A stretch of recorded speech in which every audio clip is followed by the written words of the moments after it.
Hey, I'm live finally. Hold on, I gotta shut off the music. Hold on.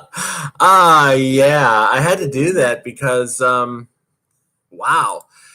It was taking forever to go live. I was stuck in like an endless loop and it just was like going so I finally plugged in the Ethernet cable and I was listening to music and it just started up again. So good morning. And it is. It's actually a good morning. It's beautiful outside. Um, I think it's like in the 50s or 60s out there. Let me double check. Because it's been cooling off here in Harrisburg. Yeah, it's 54 outside. It's going to get up to a whole of 71. And we're actually looking at the possibility of low 80s at the end of the week, going into the first weekend in October. But most of it looks like 60s, and we've been getting down into the 50s at night. I've been running my AC to help me sleep, and then I'll get up in the middle of the night and have to turn the AC off because it's like ice inside the apartment here, and it's really bad. So yeah, you probably noticed I didn't do a video last Saturday as I had promised, and boy, there was a good reason for that, and I'm going to get into all of that. That's what this is all about, and hang with me because this can get a little strange after a while. So, one of the things I had talked about, you notice I actually have a real bra on today. I actually put on a real bra because I can't wear my sports bra with this top because you just see the straps like right here. I had said, I'm going to talk about scrimmaging and, how great it was and how cool it was. And it actually was. I did my first real scrimmage a week and a half ago on Wednesday. That would have been the 19th of September. Yeah, 19th of September. And I was out there. I mean, I went out like every other jam and I was doing my best to kick ass, take names. Got in a couple of really good hits, got hit a lot, spent a lot of time playing catch up. Really. I mean, I'm playing with people who've been playing for a while. And, I've got a learning curve. But it went real well. I was real happy. I mean, I was like sky high flying when it was all said and done. It was a big deal for me. Yeah. And then 2 days later, on the 21st, it all went to hell. I mean, literally. It got bad. Let's just put it that way. I was actually out with a teammate and one of our NSOs, and we were drinking. We had a couple of beers, and then we went back to her house. And when we got back to her house, I checked my phone, and there's a message on there that I need to call our league rep. So I called her. When you got to call your league rep, it's usually not for something good, and it wasn't. I had been suspended again. I'm not going to go into the details of why. Needless to say, there was another player who was upset with me, and I knew who the player was. I even mentioned her name. I knew who the player was because I said it seemed as if in the last week or so she had been kind of like distancing herself from me. So when they told me what it was, what she had complained about, I was like, so I'm getting a 30-day suspension for this? And it was like, no, you're actually getting suspended until the end of the year. It would have been like a 100-day suspension. Yeah, I would not have been allowed to go back to the team until January the 1st of 19. And needless to say, I just kind of lost my shit. I mean, I did. I was crying and I was screaming, and yeah, it was bad. But not only that, I made the comment over the phone and in front of two other people that this sucks so much I may as well just go home and jump off my balcony.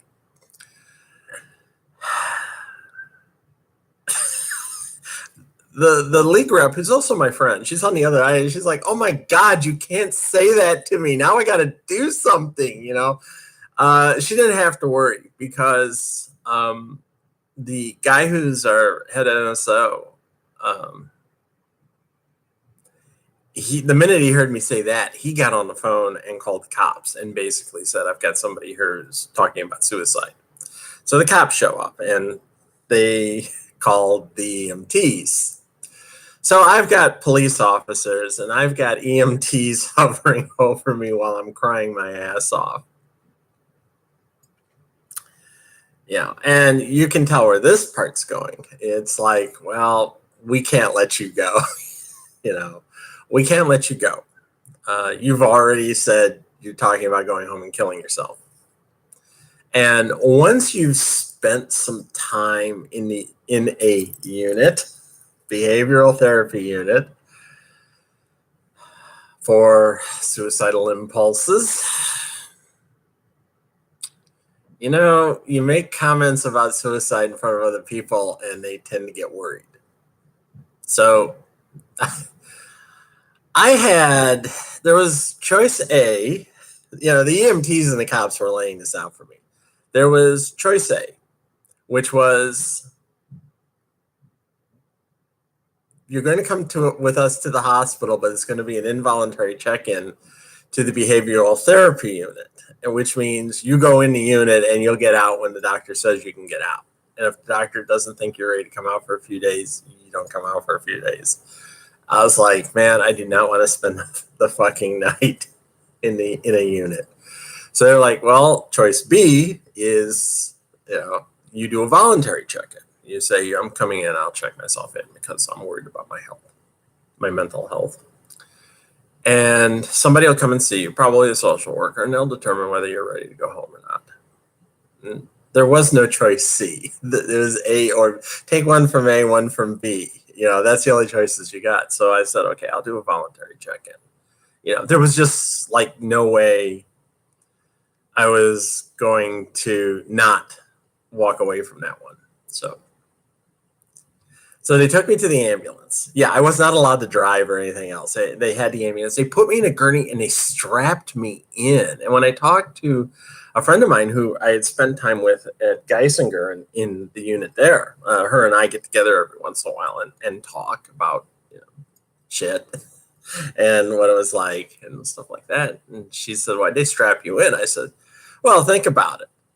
If they're bringing me in on a voluntary check-in because of suicidal comments, if they got me sitting down, I could just jump out a door. I could just make a run for it and jump out a door. When the ambulance slows up to take a turn, they can't take any risk." And then when I got to the hospital, they put me in this little waiting room. And the nurse comes in with the scrubs, wear, and she says, "Strip down to your panties and put these on." And I'm like, "Can I keep my sports bra on?" And she's like, "No. You have to take that off because I guess you could strangle yourself with your sports bra now." Which, if you've seen my sports bras, yeah, you could. So I was in an ER room. They didn't put me in a quiet room this time. I was in an ER room, but I had a camera in there they rolled in a portable camera. It was like one of those traffic cameras with the eye in the sky, looks down. And there was a squawk box, and 5 people showed up. 2 people I'd been with that night, and then 3 other people actually from the league. They showed up, and I was talking to some of them. And every once in a while, when we were talking, the box would squawk, and they're like, "What the hell's going on?" I said, "I think it's keying off of certain things that I'm saying." And I said, there's somebody on the other end listening. They're watching me on the camera and they're listening to me. And it's like, if I start going on about how I'm going to kill myself, they're going to rush in here and take care of me. So needless to say, I got out. I got home. It was like 3:00 in the morning Saturday before I went to bed. And I slept for about 4.5 hours. I was crying just like nonstop, almost. I'd say about 90% of the time from about 8:30 till 2 in the morning, I cried. I mean, I was devastated. And when I got up Saturday morning, I was like off and on, crying well into the afternoon. I mean, it's a hard thing. You're looking at just taking all this time off. And it was going to be like, I've spent basically 4 months fighting to get back. And I had even talked to my coaches, and I said, I gotta finish this 27.5. I gotta put it away.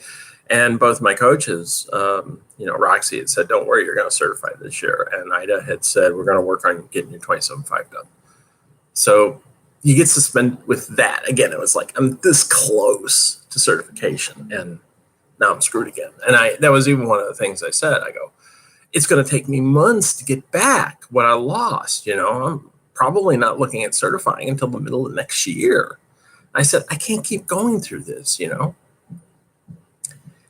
I had originally stated that I was going to appeal the suspension, and I was given the go-ahead to do so. I would have had to write up the reasons why. I didn't want, I wanted to not be suspended, or if anything else, be given a lesser suspension. But then I thought, is this really going to be the best? I've got 3 write-ups, and it seems like things just weren't working out for me. Just when I thought, I was doing okay, something comes along, smacks me, and I was like, well, once again, I get blindsided, and I didn't realize things were happening that were bad. It's just the way I am. So I told the league rep, I said, I'm leaving. I'm quitting. I don't see any point in coming back. I contacted the league president, and I said, I think it's in the best interest of the league if I leave. And then I contacted coaching and told them the same thing. I said, I think it's in the best interest of the league if I just leave, no longer a member of the team. And that's what I did. I left. I left hard, which was confirmed 2 days later when I went out and looked at my WFDA profile, and it said league affiliation, none. So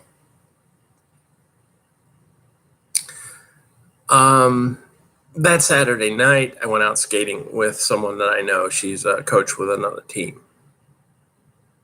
And, didn't talk about what happened. She asked me what brought about me leaving, and I just told her, and I said, I don't want to talk about it. And I don't.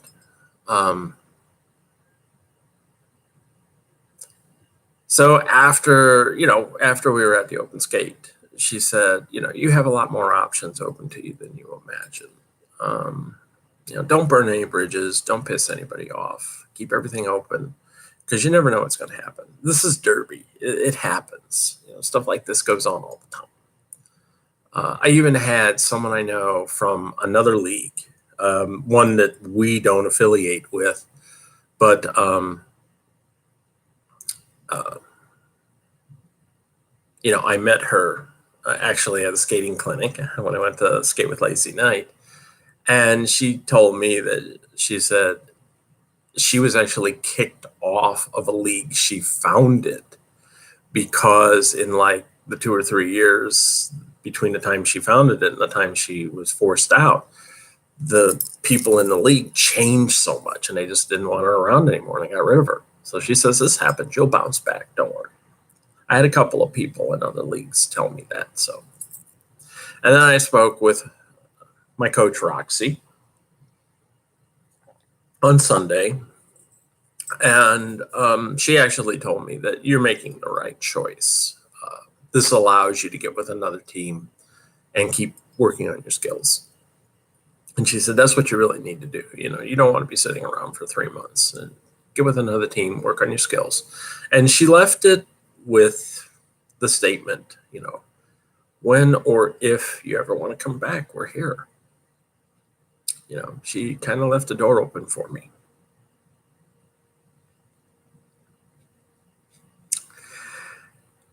So I started weighing my options and decided my best choice would be to go down to Lancaster or Lancaster. I always say Lancaster, and everybody tells me you pronounce it wrong. I guess around here, this whole Pennsylvania Dutch thing, they pronounce it Lancaster. Lancaster. Although my English friends all say no, it's Lancaster. I go with the English pronunciation. I even told them before. I said no. All my friends in England say it's Lancaster. So you're wrong. Screw Pennsylvania Dutch. But there's a team down there, the Dutchland Derby Rollers, and they had a recruitment night this last Wednesday. And I'm familiar with them. In fact, I know somebody on the team. So I went down there, and the funny thing is, when I showed up, one person right off the bat recognized me. She's like, "Oh, you're Cassidy from Hard. What are you doing here?" And I told her, I says, I left Hard. Something happened, and I left Hard, so I'm looking for a new team. And that's what I told them. I was looking for a new team. I spoke with they don't call it fresh meat. They call it skater tots, which I love. I actually love that. But I was talking to the coach, and she said, well, since you haven't got your 27.5, you're going to have to start out with the skater tots. But, she kind of, after we talked a little bit, she was like, we'll let you try to do your 27.5 and stuff like that. I mean, that's all you got to do. I told her, you talk to Roxy, you talk to Ida, you get my paperwork, you'll see what I need to work on. And I said, I don't mind. I'll start out with the beginning skaters. It's not a problem. I said, I'm pretty sure I can certify this year. This is really the goal. I want to certify and play. So that's actually what happened. Wednesday night, I joined Dutchland Derby Rollers. I'm back in Derby after several days of not being in Derby. And I'm kind of having to start over. But I don't think it'll be for long. I mean, it's going to be like, they already know. I mean, they're going to know I can skate. They're going to see that. I may need to work on a few things, come up to their standards, and I will have to get a 27.5 in. I had actually signed up for a mixer. Roxy had given me permission to sign up for a mixer on the 13th of October. I was told by our skater tot, I want to say tater tot, our skater tot coach, whose name, by the way, is Aaron Gobralis. And right off the bat, I just loved it because, well, of course, that's one of Carrie's favorite expressions. You've seen that in the novels. St. Patrick's Day will come around and he'll scream Aaron Gobralis. He gets that from me. But yeah, her and I talked for a long time. After everybody else left, we talked for like about 40 minutes, and I told her, I said, I'll be back. Let's do this. I'm going to do this. So, it's going to be, I'm a member of the league. I'm going to skate hard to try to get certified. I told him I used to film all of Hard's bouts, and she was like, oh, we're always looking for somebody who could do that for us because we've always had issues. And it's like, I got all my own gear, baby. I know how to film these things. I could help you out there. So it's a new environment. It's a new vibe. I already got that from a couple of the players who, again, I had somebody else was like, hey, we know you're Cassidy, right? We've seen you at our bouts and stuff like that. So, you'll see me at your bouts. All right. You'll see me at your bouts because I'll have to be there. Yeah.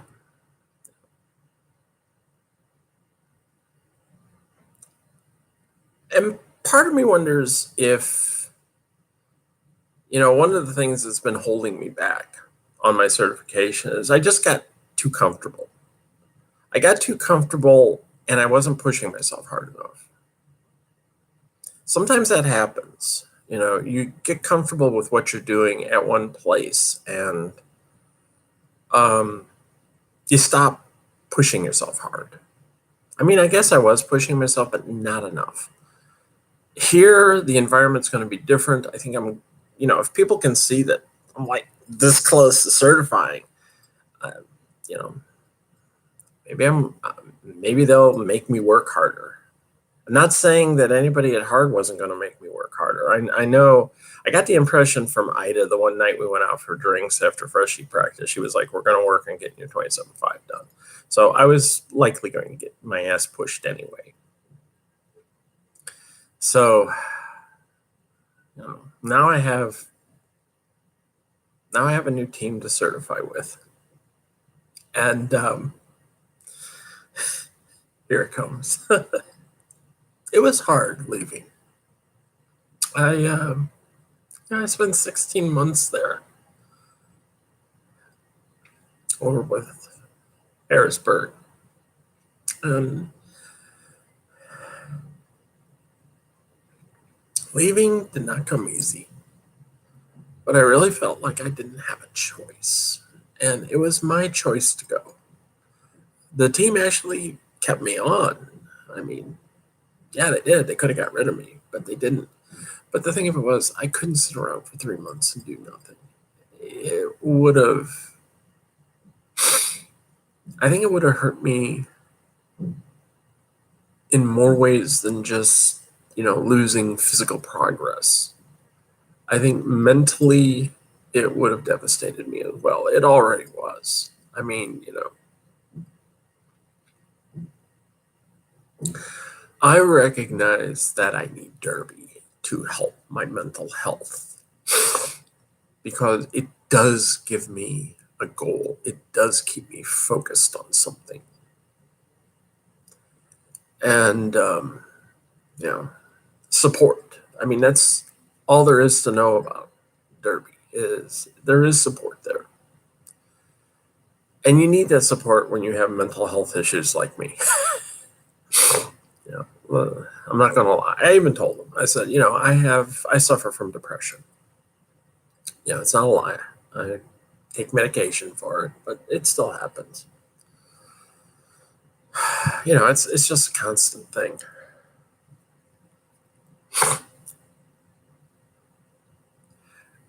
But like one person said, this is Derby. It happens. If you look around at a lot of the leagues and close to us, you're going to find at least one or two hard skaters skating for those leagues.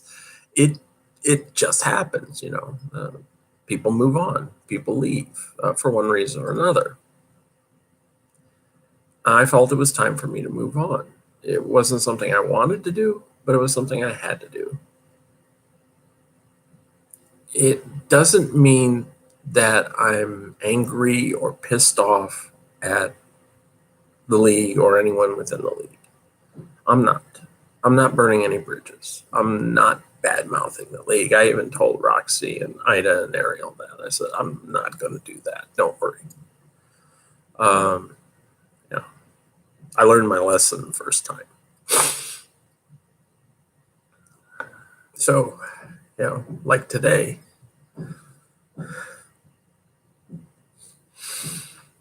they have a bout today out by Philly. They're playing Bucksmont. I wish I could be there for them. I wish I was filming, but I'm not. I really do hope they do great today. I want them to win. I really do. They work hard. There's a lot of good people on that team. I want them to win.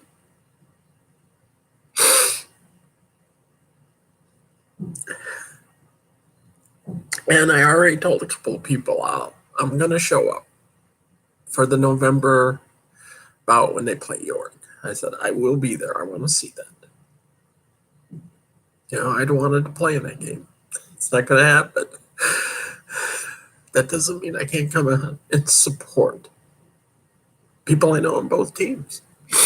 And I'm going to miss those people. I'm going to miss them a lot.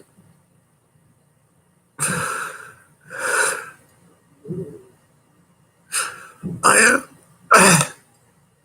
going to miss them. But I have to recognize that's not my team anymore. That somewhere down the line, there's a bout between Dutch London hard. I gotta remember, I'm not wearing the green jersey. I'm wearing the black and red. And that's my team. And I will do my damnedest to help my team win. Because that's what you're supposed to do.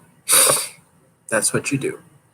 It doesn't matter if you're friends with people in other leagues. When you're on the track, you have a team, and that's who you support.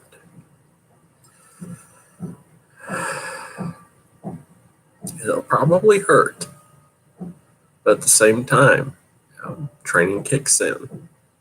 You do what you can to help your team.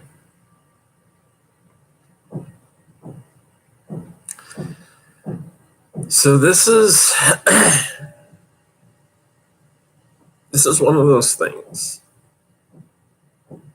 where a chapter in your life has closed. And you know how big I am on chapters in your lives. It's going back. I've been back a couple of times to look at something I read. Something I wrote a while ago. And it was Carey's ENA with Phoenix. And I wrote that. I was surprised. It's been almost 5 years. The document was actually created on October the 5th of 2013. That's right. I actually started writing A for Advanced a month before NaNoWriMo started. And then I got into NaNoWriMo and wrote like 65,000 words.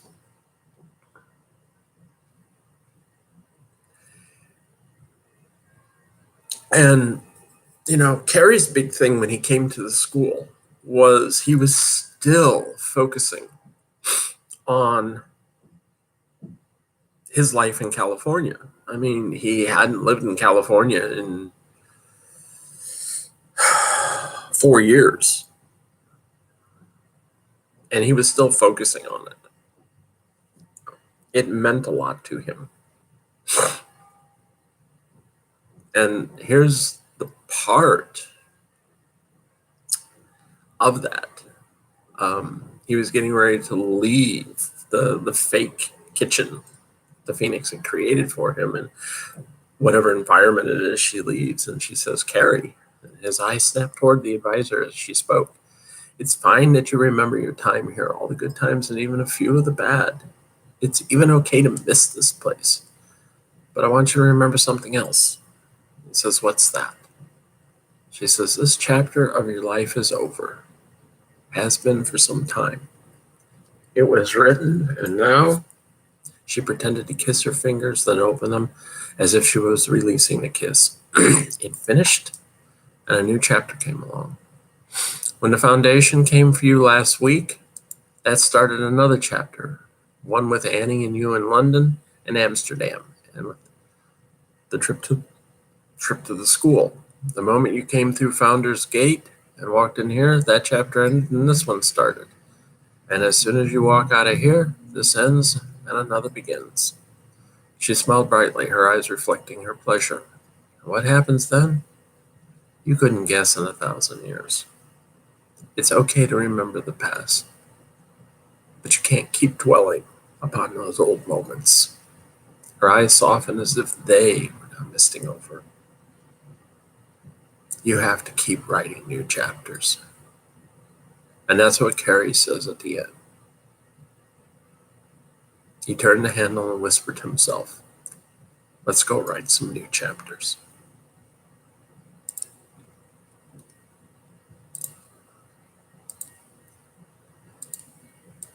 That's really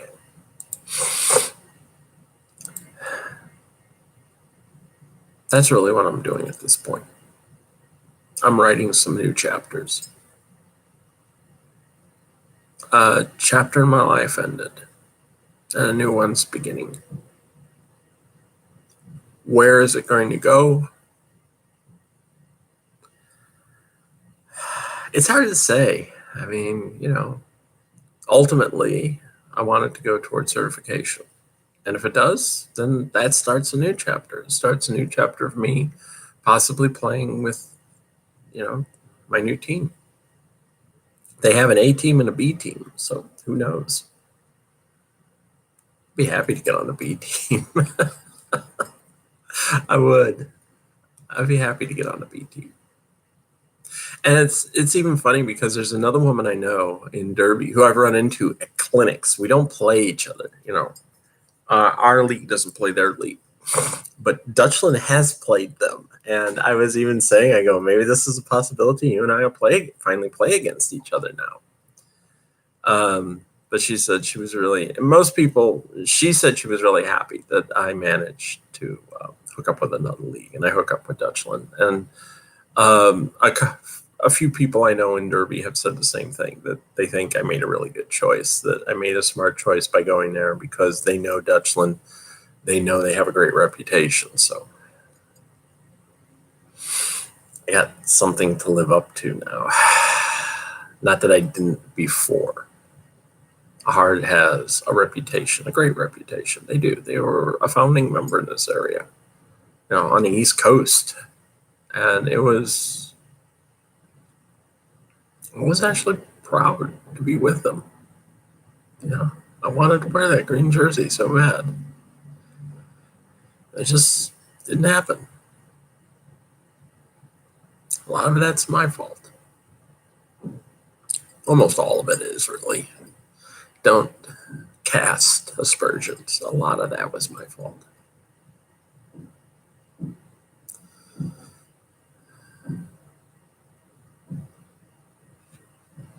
But I am going to wear a jersey. It is going to happen. I've already gotten a taste of what it's like to play, and now I want to do it so bad.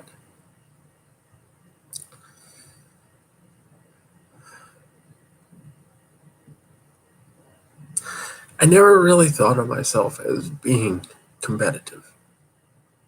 I never have been. Especially when it came to sports. I could have cared less. But when I stepped away, I felt like a huge part of my life just stopped. And all I could think of is, who can I go with now? Who's out there that I can be with?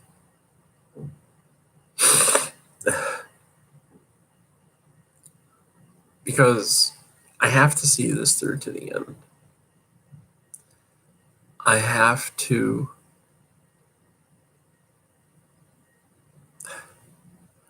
know that I can do this. I know I can play. But I have to get to the point where I can play and it's legit. It's for real points. It's for really helping out the team.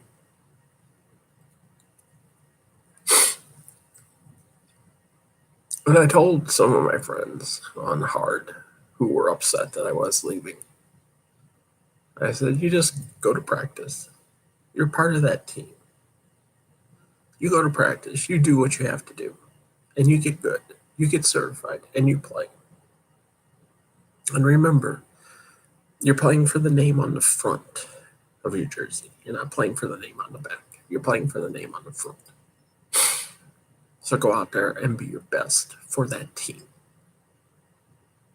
And I really mean that.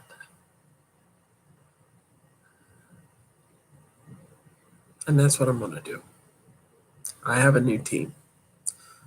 And I'm going to be the best I can for them. Because that's what you do.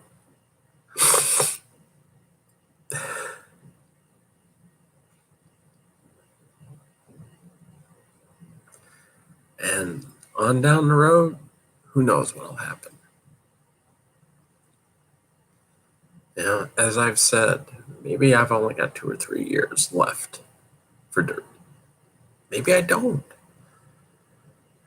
Like I've said before, there are women in their 70s playing. There really are. I going to play for 10 years? Maybe not.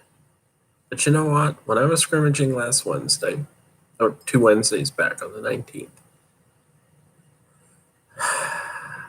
when I got done, I said to myself, you're doing something that just 6 months earlier you could not have done. We were out on that track moving fast. We were constantly moving. There wasn't a let up. And if you weren't in good shape, you weren't going to keep up. It was pretty obvious. And I managed to keep up. That was part of my goal, was to keep up and not look ridiculous. And I did. That's always my goal. Don't look ridiculous. Don't look ridiculous. Just be your best. It has proven to me that I do have a competitive streak. And I do want to do things in this area. And I'm going to. I need to start those new chapters. They're waiting.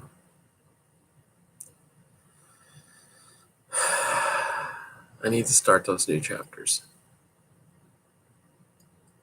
I need to start those new chapters in a lot of different things.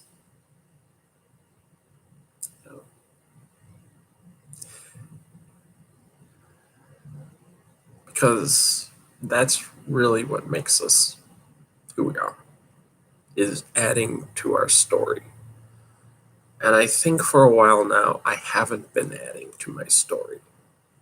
I think for a while now, I'm in that point where, the chapter over here ended, and then there's been like 6 months where nothing went on, and then you pick up. And I think that's really where I've kind of been. I've been kind of marking time. And I've been saying as well that I needed a win this year. Maybe this is the win I'm looking for. Maybe I've chosen to make this the win I'm looking for. There's only one way I'm going to find out. And that's to go and do it. And next Wednesday, this coming Wednesday, the 3rd of October, that's when I find out. That's my first practice. And I'll have practice on Wednesday, I'll have practice on Thursday, and on Sunday morning. And since I don't spend any time in church,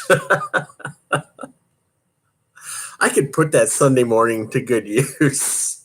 Yeah, Sunday morning, 10 to 12, we have practice for the skater tots. I still love that, skater tots. And yeah, I'll be a skater tot. Like the oldest fucking skater tot in the world. Yeah. Be a skater tot. And I hope I don't stay a skater tot too long. Their program is actually like 12 weeks, like 14 weeks, I think it is. It's like 3 months. So they're going to bust your ass one way or the other. By the end of the year, I am certified, one way or the other. They even said one of the things you're going to be doing is just skating around in circles a lot because you're going to build up your endurance. I'm like, bring it. I know I need more endurance. I need more speed. And one of the things you should remember, one of the things I'll tell you is the place where we skate, it's called the Overlook. No, Jack Torrance is not the caretaker. I always think about that. It's like somebody should put up a picture of Jack Torrance and say, if you have any complaints, talk to our caretaker.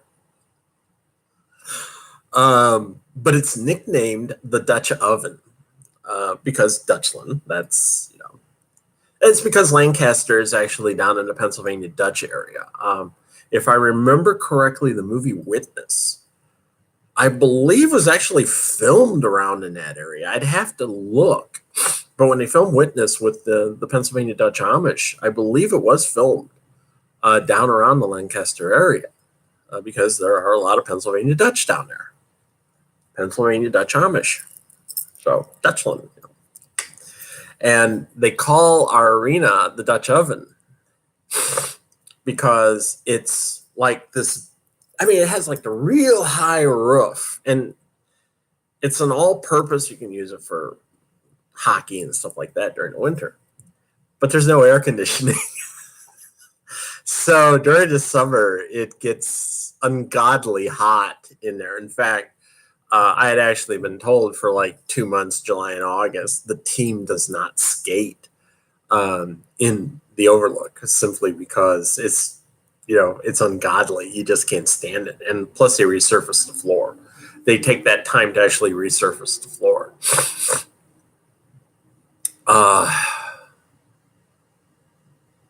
So yeah, the Dutch Oven. That's what I said. I'm gonna get to skate the Dutch Oven.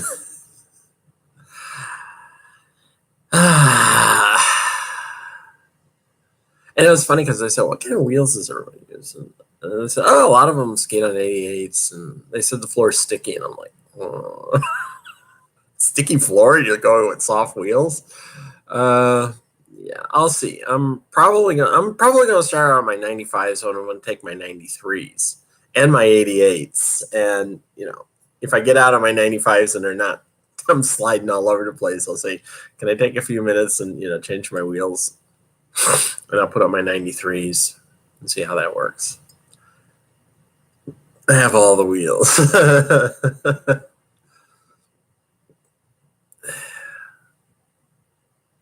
But we'll see. We'll see what happens.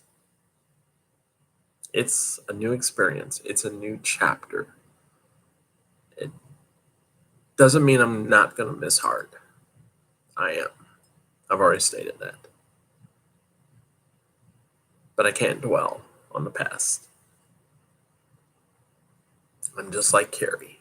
It's time to go out and make some new chapters, and that's what I'm doing. So here I am. New member of Dutchland Derby Rollers. Yep. I hope I do them proud. And one last thing. When I was talking to the coach, Aaron, actually it was really cool because we didn't do any skating. It was just talking about, what is expected of you when you join the team. And then we watched the team scrimmage, and then everybody went home about 10 o'clock except for me. And like I said, I talked to Aaron for about 40 minutes after that. And she looks at me and she goes, "So what's your name?" And I told her, "Oh, it's Cassidy Frazee." And she gets a little closer and she goes, "No, what's your derby name?" I told her because I have been using my derby name. I'm not telling you what it is because I'm not certified yet. But needless to say, yes, I have used my derby name a couple of times, and I told her what it was. I was really kind of surprised. I was like, "Really? You want to know my derby name?" So I hope to get to use that soon. I really do. Soon. We'll see. Maybe I'll play on the 13th. Maybe I'll be filming. I'll probably, if they'll let me film, I'll film. I'll tell them, say, "Hey, you want me to film? I know how to do this shit. I'm really good at it." That's what I bring. I bring equipment, which I have. So there you go. We'll see what happens. Cassidy Frazee, newest member of Dutchland Derby Rollers. We'll see where that goes. We'll see what I can add to this next chapter of my life. I hope it's good. In fact, I'm sure it's going to be good. So we'll leave it at that. Okay, 45 minutes is coming up. I didn't think I was going to talk that long, but I did. I didn't cry nearly as much as I thought I was going to cry. I thought I was really going to be weepy throughout this. It's still hard. It is. You take care. I will see you next week. Goodbye.